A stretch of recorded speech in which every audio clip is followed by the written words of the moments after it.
तो चलिए साथियों, इस वीडियो में हम देखेंगे सीखना यानी समझ का निर्माण करना, जिसे रचनावादी मॉडल भी कहा जाता है।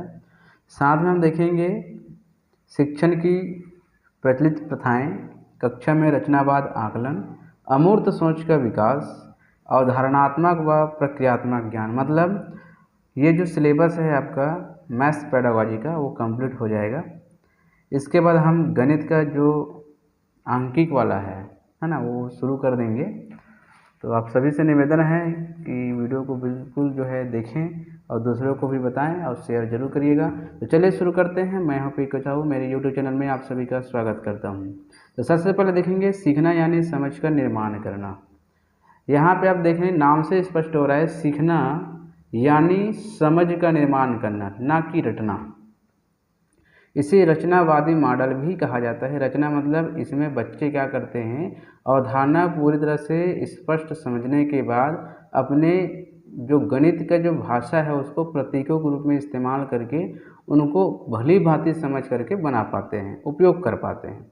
तो पियाजे के अनुसार बच्चों की गलतियां हमें बताती हैं कि वे कैसे सोचते हैं। बिल्कुल सही बात है। बच्चे, आप किसी मैथ्स पढ़ा रहे होंगे ना, तो बच्चे जोड़ने गुणा करने में बहुत सारे ऐसा गलतियां करते हैं कि आपको समझ में आ जाता है कि वो क्या सोच रहा है, वो कैसे गुणा करना चाहिए। वो उनके गुणा करने से हमको पता चल जाता है ना। बड़ा आश्चर्य लगता है, बड़ा आनंद भी आता है कि बच्चे किस टाइप का सीख रहे हैं, उसको किस टाइप का हम सिखाएं। बड़ा अलग अलग बच्चों का सीखने के तरीके बहुत ही अजीब रहता है और बड़ा मज़ा भी आता है बच्चों को देख के कि ये किस प्रकार से सोचते हैं। उसकी सोच को यदि आप थोड़ा सा प्रेरित कर दोगे ना, तो बच्चे जो जल्दी सीख जाते हैं। तो रचनावादी मॉडल बच्चे अपने आसपास की दुनिया और लोगों के साथ संपर्क के आधार पर अपनी समझ बनाती है। बिल्कुल सही बात। अपने आसपास की दुनिया, उसके आसपास जैसे माहौल रहेगा, ठीक उसी प्रकार से वो बच्चे सीखते हैं। और लोगों के संपर्क, उसके आसपास के लोग कैसे संपर्क में रखेंगे, कैसे बातें करते हैं, कैसे रहते हैं, कैसे किस प्रकार से वो अपने आप को ढालते हैं, उसके आधार पर अपने समझ बनाती हैं। मतलब जिस प्रकार से वातावरण बना हुआ है, बच्चे वहाँ पर है तो उसी प्रकार से उसका वातावरण बन जाता है। तो इसके बारे में थोड़ा सा समझने का प्रयास करते हैं। रचनावादी मॉडल में क्या क्या जो है मुख्य बिंदु होती है और कैसे इनका गणित में सहयोग रहता है। तो कागज को काटकर त्रिकोण के गुणों से परिचित कराना, ये रचनावादी। अब हमको डायरेक्ट इसको त्रिकोण इस प्रकार से होता है बच्चे से बोलेंगे तो बच्चे बेचारे क्या सीखेंगे बताइए। यदि उसी को आप कागज़ दे दीजिए और बोलोगे इस प्रकार से काटिए, है ना, अब उसके गुणों को समझने का प्रयास करें। इसमें 3 भुजाएं होती है ना, अलग अलग त्रिभुज, इसके 3 शीर्ष होते हैं, इसमें 3 कोण होते हैं। इस कोणों को माप को देखने के लिए बोलिए। तो इस प्रकार से हम जो है इसको सिखा सकते हैं। और मूर्त से अमूर्त, मतलब बच्चे जो है जो मूर्त रूप में देखेंगे और धीरे धीरे उसी त्रिभुज को प्रतीक रूप में लिखना शुरू कर देंगे। ऐसा है ये। उसके बाद हम देखते हैं, उसके बाद नेक्स्ट में आप देख रहे होंगे क्या लिखा है, इससे बच्चों की समझ की जांच करने में मदद मिलती है। जो ये रचनावादी मॉडल में है, हम क्या करते हैं, बच्चों की जो समझ हो रही है उसको जांच करने में मदद मिल जाती है। ठोस वस्तुओं पर क्रिया करके सीखती है। जैसे मैंने आपको बताया कागज वाला, ये ठोस वस्तु है, मूर्त रूप है, इनसे क्रिया करके सीखती है। जैसे मैं आपको लास्ट में एक उदाहरण से समझाने का प्रयास करूंगा कि बच्चे सीखते कैसे हैं और सिखाते कैसे, ठोस रूप से वो कैसे सीख पाते हैं। गुना करना, भाग करना कैसे सीखते हैं, मैं एक उदाहरण के माध्यम से लास्ट में एक वीडियो के माध्यम से बताने का प्रयास करूंगा। अब पहाड़े बनाना भी सीखते। एक तो पहाड़ा रटवाना होता है, जैसे 2 एकम 2, 2 दूनी 4, 2 तिया 6। एक होता है बेटा 2 के बाद 4 कैसे आता है, हम 2 में 2 जोड़ते हैं तो 4 बनता है, 4 में 2 जोड़ेंगे 6 बनेगा। ऐसा हम 2 2 जोड़ते जाएंगे तो एक अवधारणा बनती है। तो बच्चे जो याद भी नहीं होगा ना, तो वो जोड़ करके पहाड़ा बना सकते हैं और कुछ गणित हल भी कर सकते हैं। तो ये तो रहा आपका रचनावादी मॉडल या सीखना यानी समझ का निर्माण करना। इसमें कुछ आपको बस इतना ध्यान रखना है कि रचनावादी मॉडल में लोग करके सीखते हैं, समझ के सीखते हैं, है ना, इतना ध्यान रखना है। छोटा सा पार्ट्स था ये, तो सीखना यानी समझ का निर्माण करना। अब इसके बाद आता है शिक्षण की प्रचलित प्रथाएं। छोटा छोटा है, ज़्यादा कुछ नहीं है इसमें। शिक्षण की प्रचलित प्रथाएं, यहाँ पे नाम से स्पष्ट हो रहा है कि पहले आपके आप छोटे थे तो आपके दादा लोग या हमारे दादा लोग कहते थे हम पहले ये सीखते थे, इस प्रकार से मास्टर लोग हमको सिखाते थे। अब हम कहते हैं अपने बच्चों को या हमारे पिताजी कहते हैं कि हमको गुरुजी लोग इस प्रकार से सिखाते थे। अब हम कहते हैं हम अपने बच्चों को कि हमको गुरुजी ने इस प्रकार से सिखाते थे। ये प्रथाएं होती है, प्रचलित प्रथाएं कि हमको इस प्रकार से सिखाना चाहिए, हमको जैसे गुरुजी सिखाए हैं वैसा हम बच्चों को सिखाने का प्रयास करते हैं। तो ऐसा मतलब कक्षा के दौरान छात्रों द्वारा और शिक्षक द्वारा जो गतिविधि अपनाई जाती है वही शिक्षण की प्रचलित प्रथाएं में आती है। तो इसमें से कौन कौन सा प्रथा है, जैसे रचनावादी हो गया, मैंने जो अभी बताया, बैंकिंग मॉडल हो गया, प्रोग्रामिंग मॉडल हो गया। अब उसके बाद जो है कुछ चीज़ें जो क्रिया विधि हम करते हैं, गतिविधि करते हैं, उसके अंतर्गत क्या क्या आता है देखिए। विषय को उस क्रम में पढ़ाना चाहिए जिस क्रम में बड़े मानते हैं। ये मतलब ये प्रथाएं हैं कि हमको विषय में इस प्रकार से पढ़ाना चाहिए बच्चों को कि जो बच्चे मानते हैं किस प्रकार से ऐसे पढ़ाना चाहिए। जानकारी याद रखने व उसे वापस उगल लेने पर अत्यधिक जोर, मतलब कोई भी चीज़ें हैं उसको याद करना चाहिए, रटवाना चाहिए और उसको उगल लेना चाहिए, मतलब उसको बोलने आना चाहिए, इस पर जोर देना चाहिए। इसका यह भी अर्थ है कि शिक्षक बताए और छात्र केवल ग्रहण करे, समझे नहीं। शिक्षक बता रहे हैं उसको ग्रहण करें। ये पहले की शिक्षण प्रथाएं हैं, है ना, इस प्रकार से। उसके बाद देखिए, उत्तर का अंदाजा लगाए बगैर एल्गोरिथम का उपयोग करवाना, मतलब उत्तर का अंदाजा लगाए बगैर, मतलब उसका अंदाजा भी नहीं कि किस प्रकार में एल्गोरिथम की क्रिया विधि को समझाने का प्रयास करेगा। इसके फोल्डिंग करना, इसके फोल्डिंग का मतलब होता है यहाँ पे ढांचा तैयार करना होता है, मतलब इसमें बताया गया है, लेकिन इसके फोल्डिंग का मतलब होता है मदद करना। कक्षा के दौरान शिक्षक व छात्र द्वारा पढ़ाया गया पूरी गतिविधि जो होती है वो इसके अंतर्गत आता है, शिक्षण की प्रचलित प्रथाएं के अंतर्गत। कुछ चीज़ें और आपके सामने रखने का प्रयास करते हैं, चलिए देखते हैं। अब उसके बाद आते हैं कक्षा में रचनावाद। छोटे छोटे पार्ट्स है कक्षा में रचनावाद। रचनावाद मतलब जैसे मैंने आपको शुरू में बताया, सीखना यानी समझ कर निर्माण करना, और जब इसके पहले हमने एक चीज़ में देखे थे रचनावादी, सीखना यानी समझ कर निर्माण, रचनावादी। तो कक्षा में रचनावाद, खोजबीन और सवाल पूछना। बच्चों को ऐसा चीज़ दे जिसमें खोजबीन करें और आप उनसे सवाल पूछें या वो आपसे सवाल पूछें। जैसे एक बच्चों को यदि हम 29 और 4 को जोड़ने के लिए बोलते हैं तो कुछ इस प्रकार से जोड़ने का प्रयास करता है। वो यहाँ पे 9 लिख देता है और 4 और 6 लिख देता है। तो यहाँ पे उसमें क्या समझ में नहीं आ रहा है देख लीजिए, लेकिन जोड़ना चाहिए इस प्रकार से। मैं जोड़ने के लिए बोला तो उसके आंसर क्या मिला, यहाँ पे देखिए, एक बच्चा को आप जोड़ने के लिए बोलते हो तो इस प्रकार से आंसर मिलता है। और लेकिन जब आपके पास जाता है तो आप मानते हो कि गलती किया है, तो हो सकता है आपके बोलने में वो समझ नहीं पाया हो, आप उसकी आपकी अवधारणा, वो जोड़ने की अवधारणा को नहीं समझ पाया हो, या आप जो बोलना चाह रहे हो उसको समझ ना पा रहा हो। तो इसके अंतर्गत कौन कौन से शब्दों का प्रयोग करते हैं, तब बच्चे जो है थोड़ा सा अवधारणा को समझते हैं। शब्दों का प्रयोग भी महत्व होता है, जैसे कुल, अवधन, जोड़, स्थानीय मान की समझ, उंगलियों का प्रयोग, हासिल व उधार लेना। यदि ये शब्दों का प्रयोग हम सही तरीके से करें बच्चों के सामने तो ये गणित की अवधारणा को समझ जाएंगे। जैसे अब ये तो जोड़ दिया, अब उसी को बोल के देखिए कि 29 और 4 कुल कितने हुए। तब वो बिल्कुल जो है उंगली की सहायता से ये करके दिखाएंगे। अब उनको पूछिए कि जब यहाँ पे 33 आ रहा था यहाँ पे 69 क्यों नहीं है, कैसे आ गया। तो बच्चे बिल्कुल समझ जाएंगे कि कुल यदि बोल रहा है तो हमको इस प्रकार से जोड़ना है। तो वो समझ जाएगा कि शब्दों का उपयोग भी बहुत महत्व होता है। धन करना है तो इकाई के स्थान पे इकाई को लिखना है, मतलब आपको स्थानीय मान का समझ कर निर्माण करना होगा। उनको इकाई के स्थान पे इकाई को रखा जाता है, दहाई के स्थान पे दहाई को रखा जाता है। यदि हम किसी जोड़ते हैं और उधार लेके जाते हैं, है ना, किसी जोड़ते हैं किसी अंकों को, 2 अंकों को, और उसमें 10 से ज़्यादा अंक आते हैं, जैसे 9 और 4 13 हो गया, 10 से ज़्यादा हो गया, तो 1 को लिखते हैं और दहाई को हम दूसरे स्थान पे हम हासिल लेके जाते हैं, उसको जोड़ते हैं। तो इस प्रकार से वो हासिल और उधार को भी समझ जाएगा, हासिल और उधार को भी समझेगा। तो ये शब्दों का प्रयोग कक्षा के रचनावाद में होना चाहिए। अब केवल आप जोड़ने के लिए एक शब्द का प्रयोग कर दिए, इसको लिख दिए, बेटा इसको इस प्रकार से जोड़ के दिखाओ, बस इतना बोल दिए तो बच्चे सीखेंगे नहीं। आपको इसको समझाना होगा कि कहाँ पे वो गलती कर रहा है। तो हो सकता है यहाँ पे स्थानीय मान को समझ नहीं पा रहा है या हासिल ले जाने वाला क्रिया को समझ नहीं पा रहा हो। अब उसके बाद ये तो हो गया खोजबीन और सवाल पूछना, खोजबीन करेगा वो, है ना, इस शब्दों का प्रयोग करेगा। अब बच्चों को मौका देना चाहिए।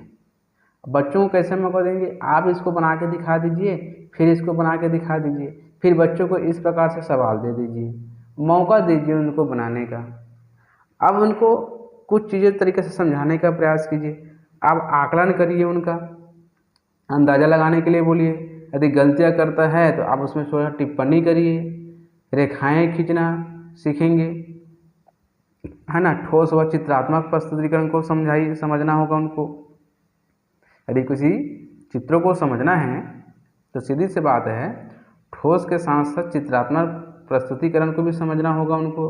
रुचि और भागीदारी होनी चाहिए, रुचि भी होनी चाहिए और भागीदारी भी होनी चाहिए, उसमें सबका भागीदारी होना चाहिए। बच्चों की अवधारणा स्पष्ट होना चाहिए, बच्चों की परस्पर अंतःक्रिया होना चाहिए। जो बच्चे आपस में बैठ रहे हैं, ध्यान रखिएगा, बच्चे जब सीखते हैं उसको मौका देना है तो कैसे मौका दे सकते हैं हम।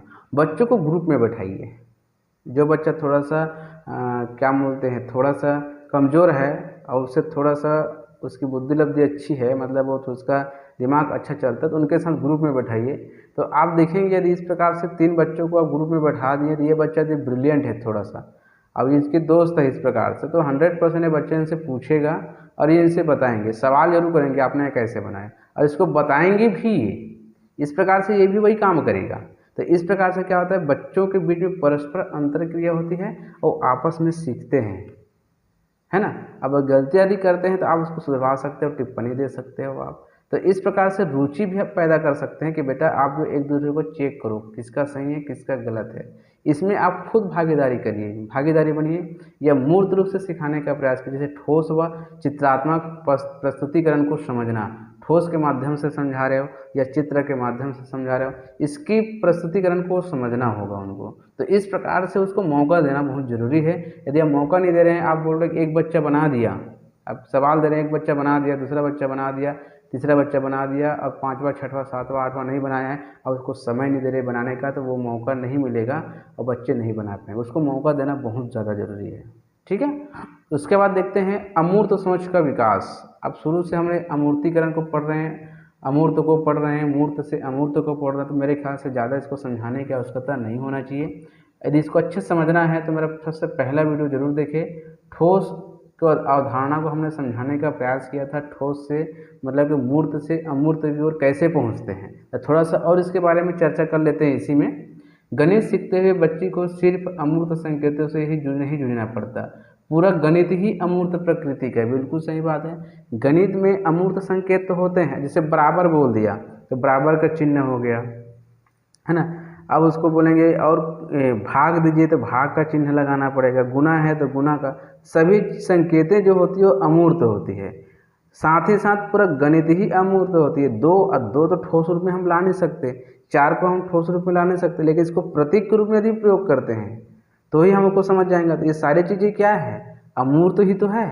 गणित की अभिगृहितों और तार्किक रूप से प्राप्त कथनों पर टिका होता है। गणित अभिगृहितों मतलब होता है ग्रहण करना, समझना, और तार्किक रूप से प्राप्त, या इसको बोलते हैं कभी कभी इसको बोलते अभिग्रहण, मतलब सीखना भी होता है कभी, और तार्किक रूप से प्राप्त कथनों पर टिका होता है। भाषा के संकेत भी अमूर्त होते हैं। किसकी भाषा, गणित के भाषा के संकेत भी क्या होते हैं, अमूर्त ही होते हैं। चलिए नेक्स्ट देखते हैं इसी का। देखो सबसे पहले बच्चे यदि जाते हैं स्कूल में तो शुरुआती स्कूल गणित काफ़ी हद तक ठोस निरूपण का उपयोग करके सीखा जा सकता है। जब पहले दूसरे में जाते हैं तो बच्चों को अब देखेंगे तो ठोस रूप, मतलब माचिस की तीली हो गया, कंकड़ हो गया और अन्य प्रकार के वस्तुएं होती हैं, उनसे इनको गणित सिखाने का बहुत प्रयास किया जाता है। लेकिन एक सीमा के बाद गणित का सीखना सांकेतिक निरूपणों पर ही आधारित होगा। अब जो है, अब उदाहरण के लिए आपको बताना चाहूँगा, हम बोलेंगे 2 गुना 2 तो आप 4, तो इसको आप ठोस रूप में बता सकते, कंकड़ के माध्यम से समझा सकते हैं।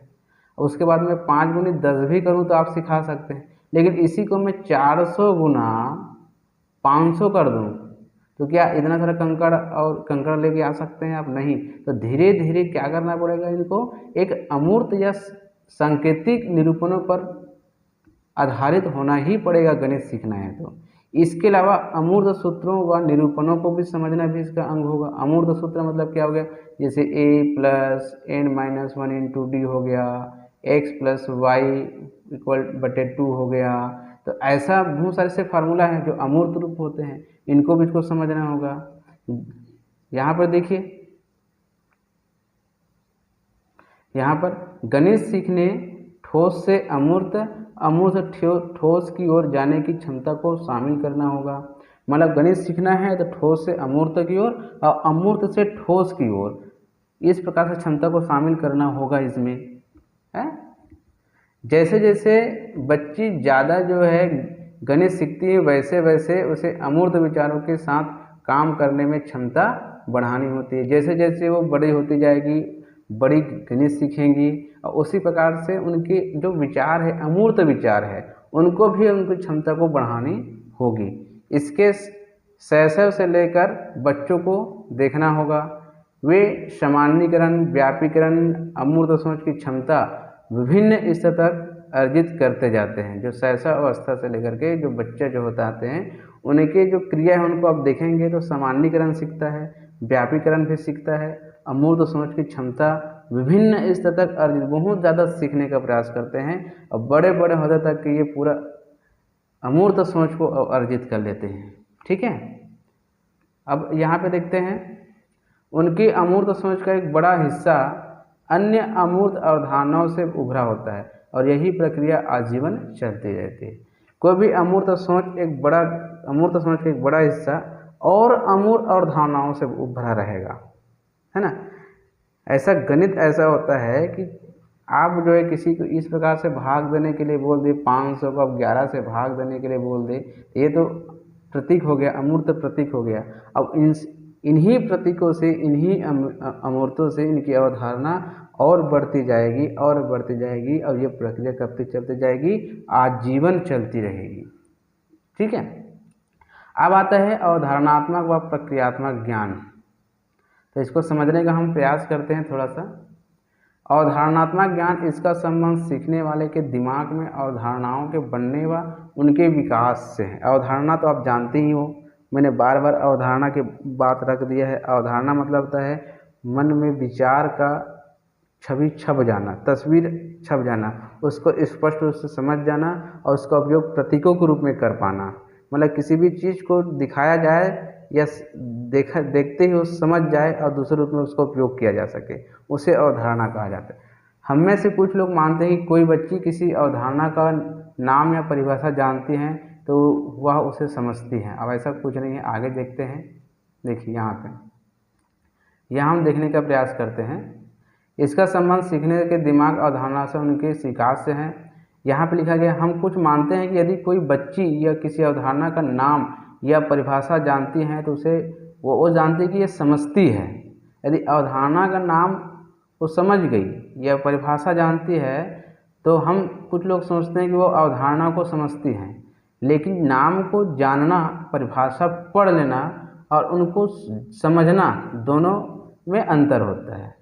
दोनों एक ही बात नहीं है। कोई बच्ची जो गेंद शब्द सुनती है, उसे इसका संबंध अपने आसपास की अन्य वस्तुओं से जोड़ने के लिए सुराग खोजने होंगे। गेंद शब्द सुनती है तो गेंद शब्द को सुनने के लिए उनको आसपास के वस्तुओं को समझना होगा, सुराग खोजने होंगे कि गेंद किस प्रकार से होता है। गेंद की अवधारणा समझने के लिए गेंद शब्द का पोता होना जरूरी नहीं है, वह किसी अन्य शब्द का भी इस्तेमाल कर सकते हैं। जैसे ठोस बोले जो लुढ़कती है, उछलती है, कोई भी आप ले सकते हैं। आवश्यक हो तो यह कि अपने शब्द या पदों का इस्तेमाल संगत रूप से करें। मतलब आवश्यक है, जिस चीज़ का आवश्यकता है उनको, गेंद शब्द बोलने से उनको शब्दों का इस्तेमाल संगत रूप से करने आना चाहिए। इन्हें गेंद बोल दे तो केवल गेंद को दिखाना जरूरी नहीं है, अब उसके जगह में कोई ठोस रूप या ठोस गोल जो है, जो लुढ़कती है ना, उछलती है, इसका आप उसको दिखा सकते हैं या प्रयोग कर सकते हैं। तो ये होती है अवधारणा। इस प्रकार अवधारणा को समझना तथा उसे परिभाषित करना अथवा नाम देना दो अलग अलग बातें हैं। समझना और परिभाषित करना नाम देना दोनों अलग अलग बातें हैं। अवधारणा की समझ तब विकसित होती है जब कोई उस अवधारणा के साथ विभिन्न स्थितियों स्तरों पर काम करे, तभी अवधारणाओं को समझ पाएंगे, नहीं तो समझ नहीं पाएंगे जब तक उसके अंतर्गत काम नहीं करेंगे। अवधारणा की समझ बतौर शिक्षक हमारी कोशिश यह होनी चाहिए कि बच्ची को विभिन्न संदर्भों में अवधारणा को इस्तेमाल करने का अवसर मिले। यदि बच्ची की अवधारणा की समझ मजबूत है तो वह इस पर आधारित सवालों को हल करने के लिए बेहतर रास्ते खोज पाने की स्थिति में होगी। जैसे यहाँ पे कोई भी अवधारणा, जैसे हम बोल दिए यहाँ पे 500 है, अब इसको आप जो है 10 से भाग दीजिए, तो एल्गोरिथम में बिल्कुल पता है, इसकी क्रिया पता है कि हम इसको इस प्रकार से करेंगे तो इस प्रकार से आएगा, फिर 0 हो जाएगा, फिर यहाँ पे 0 हो जाएगा, फिर यहाँ पे 0 आएगा, फिर इसको 0 से 10 शून्य इस प्रकार से होगा। ये एल्गोरिथम को समझ है, लेकिन हमको ये समझ में इसको आना चाहिए आधारित कि इसका प्रयोग अन्य सवालों को बेहतर ढंग से बनाने में की जा सके। ऐसा नहीं कि केवल 3 अंकों वालों को समझ गए, यदि हम चौथा अंक दें तो वो बना ना पाए, ऐसा नहीं। आपको ऐसा अवधारणा उनकी मजबूत करनी होगी कि वो बच्ची जो होता है वो सवालों को बेहतर ढंग से बना सके और खोज पाने की स्थिति में रहे। ठीक है,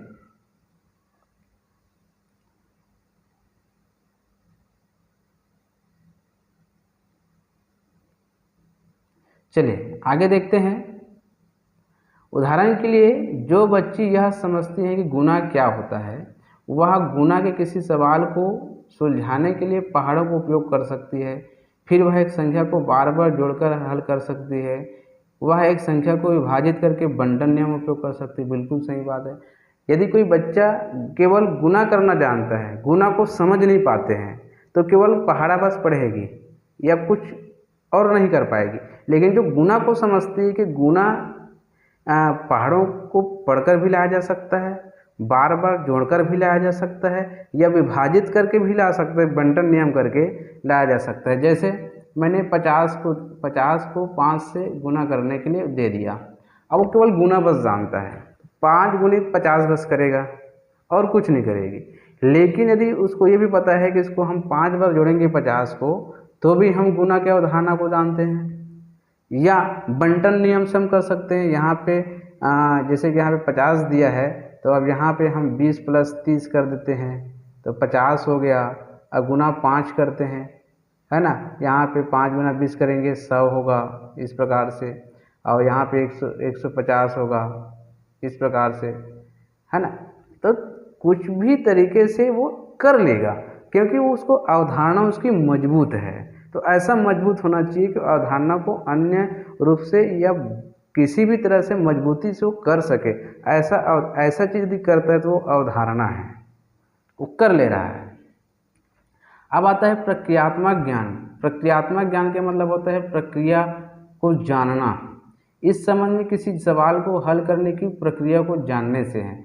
जैसे हम 2 अंकों वाली संख्याएं जोड़ते हैं तो इसकी इकाई से शुरू करते हैं, यदि इकाइयों का जो 10 से ज़्यादा होता है तो हासिल ले जाते हैं आदि, और प्रक्रिया को जानते हैं। सीधी सी बात है भाई, यहाँ पे 25 है, यहाँ पे 25 को हम जोड़ते हैं तो 5 5 10 होगा, 10 हो गया, तो 10 का 0 हासिल 1 यहाँ पे लगेंगे, 10 या उससे ज़्यादा आता है तो हासिल ले जाते हैं। ये उनको समझ में आ गया होगा। तो ये प्रक्रिया है, इस प्रक्रिया को समझना ही प्रक्रियात्मक ज्ञान है। अवधारणात्मक व प्रक्रियात्मक ज्ञान के बीच गहरा संबंध, दोनों में संबंध। यदि अवधारणा समझती है तो प्रक्रिया को भी समझना होगा, यदि प्रक्रिया की समझ है तो अवधारणा को समझना होगा। यदि दोनों में से एक नहीं है तो दोनों के लिए वो थोड़ा सा आसान नहीं हो पाएगा, है ना। एक का विकास दूसरे के विकास को आसान बनाता है, लेकिन हम में कुछ लोग सिर्फ प्रक्रियात्मक ज्ञान के विकास पर ध्यान देते हैं और मानकर चलते हैं कि यह अवधारणात्मक ज्ञान है। जैसे हम में से अधिकांश लोग बच्चों को सिर्फ भिन्नों की संक्रियात्मकों को एल्गोरिथम बताते हैं। हम बच्चे कहते हैं कि एक भिन्न को दूसरे से भाग करने के लिए भाजक को, है ना, गुना के रूप में देते हैं, तो वो उसको हम गुना कर सकते हैं। या आपको ये बता दूं कि यदि आप केवल प्रक्रियात्मक ज्ञान को समझाते हैं तो क्या समझा रहे हो। कोई बच्चा अवधारणा समझ नहीं पा रहे, आप उसको बोल रहे बेटा कि इसको ना गुना करते हैं ऐसे, है ना, 20 पंचे 5 गुना 2 0 से करिए 0 आएगा, 5 दूनी 10, ये इस प्रकार से। ये प्रक्रियात्मक प्रक्रिया है कि ऐसे इसका पहले गुना करते हैं, फिर इसके बाद इसका ऐसे गुना करते हैं, ये प्रक्रिया है। अब उसको बता दिया, वो वैसे ही करेगा। इसको अवधारणा उनको पता है, गुना की अवधारणा कि हम उसको जोड़कर भी ला सकते हैं, इसको बांट कर भी ला सकते हैं, ये उनको पता नहीं है। तो वो कैसे करेगा, ये सीमित हो जाएगा। ठीक है, तो यहाँ पे उसको बताने का प्रयास किया गया है कि हम भिन्न को किस प्रकार से सिखा सकते हैं। जैसे मैंने आपको बताया कि भिन्न को जोड़ किस प्रकार से करते हैं। जैसे 1/2 और 1+3 है, तो उसको जोड़ना है तो हम लघुत्तम समापवर्धक निकालते हैं हर का, फिर अंश के साथ लघुत्तम जो अलघुत्तम उसको भाग देते हैं, फिर अंश के साथ गुना करते हैं। इस प्रकार से हम जोड़ते हैं। इस प्रक्रिया को लागू करने के लिए भिन्न सिखाई जाती है। तो इस अंतर को समझना महत्वपूर्ण है, क्योंकि प्रक्रिया को जानने का अर्थ है प्राय यह नहीं होता कि अवधारणा का विकास हो गया है। हाँ, यह कहा जा सकता है कि बच्चे अपने प्रक्रियात्मक ज्ञान को विभिन्न परिस्थितियों में लागू कर सकते हैं। तो उसने कुछ अवधारणा ज्ञान कर लिया है। अतः हमारी कक्षा में शायद यह जरूरी है कि बच्ची का संपर्क अवधारणा से संबंधित कई स्थिति से कराया जाए और जहाँ उसे संबंधित क्रियाओं पर लागू करना पड़े। मतलब प्रक्रियात्मक मतलब प्रक्रिया को समझना, अवधारणा मतलब पूरी तरह समझ के दूसरे रूप में उसको उपयोग कर पाना, मतलब मजबूती से सीख पाना, ये अवधारणा होता है। तो इस प्रकार से प्रक्रियात्मक है ना, जो हम गुना करने की क्रिया जो करते हैं, जैसे यहाँ पे बता भिन्न का जोड़ हमने बताते हैं, है ना, भिन्न को किस प्रकार से जोड़ेंगे उसकी क्रिया यदि हम बता दें, जैसे यहाँ पे बताने का प्रयास करता हूँ 1/2 + 1/3। अब उसकी प्रक्रिया क्या है, दोनों को लघुत्तम समापवर्धक निकालेंगे, 6 आएगा। इससे हमको भाग देंगे, 2 × 6 होगा और 3 से गुना करेंगे, 3 × 1 करेंगे, फिर प्लस करेंगे, इससे भाग देंगे, 2 बार में जाएगा तो 2 × 1 करेंगे, 1 × 2 करेंगे, तो 3 एकम 3 हो गया, 2 एकम 2 हो गया और यहाँ पे 6, तो ये आंसर क्या आ गया, 5/6 आ गया। तो इस प्रकार से ये प्रक्रिया है। प्रक्रिया से समझ गई है, लेकिन इसको अवधारणा ही समझ नहीं है इनको, तो कैसे बनाएगी वो, हम तो बता दिए। इसको इसी तरीक़े से बस तिर्यक गुना भी कर सकते हैं, 3 एकम 3, 2 एकम 2 और 2 × 6 भी कर सकते हैं, 5/6 यहाँ भी आएगा। तो यदि अवधारणा स्पष्ट है तो प्रक्रियात्मक में विकास में सहायता मिलेगी। अब प्रक्रियात्मक यदि है तो अवधारणा के विकास में इसको सहायता मिलेगी, मतलब दोनों का संबंध गहरा है। तो इस प्रकार से हमने अवधारणात्मक और प्रक्रियात्मक को समझने का प्रयास किया। तो दोस्तों, ये आपका थ्योरिकल पार्ट समाप्त हुआ। उम्मीद करता हूँ आप लोगों को अच्छा लगा हो। तो प्लीज़ लाइक, शेयर, सब्सक्राइब ज़रूर करें और टीटी निकालिए और जल्दी से सहायक शिक्षक और शिक्षक बन जाइए। स्वागत है आप सभी का। तो दोस्तों, आज की वीडियो में इतना ही। अच्छा लगे तो लाइक, कमेंट, शेयर अवश्य करें। बहुत बहुत धन्यवाद। हाँ, 50 को 5 से भाग देना है, तो आप लोग इस कंकड़ के माध्यम से हमें बताएंगे कि किस प्रकार से 50 को 5 से भाग देंगे और कितने बार में जाएगा। तो चलिए शुरू करिए।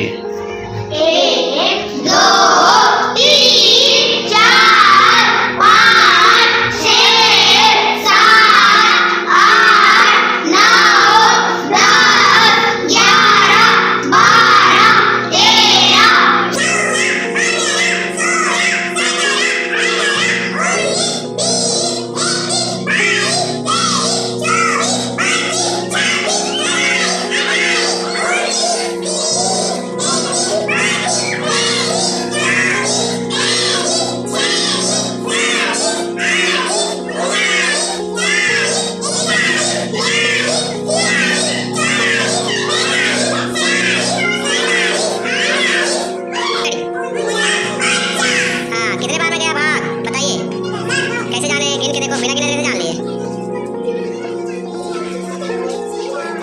10 का 5, किससे भाग देना था जी?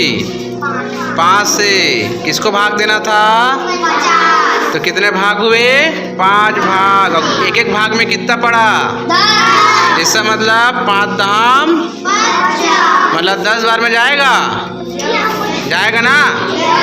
जाएगा कि नहीं जाएगा जी? बहुत बढ़िया, चलो ठीक है।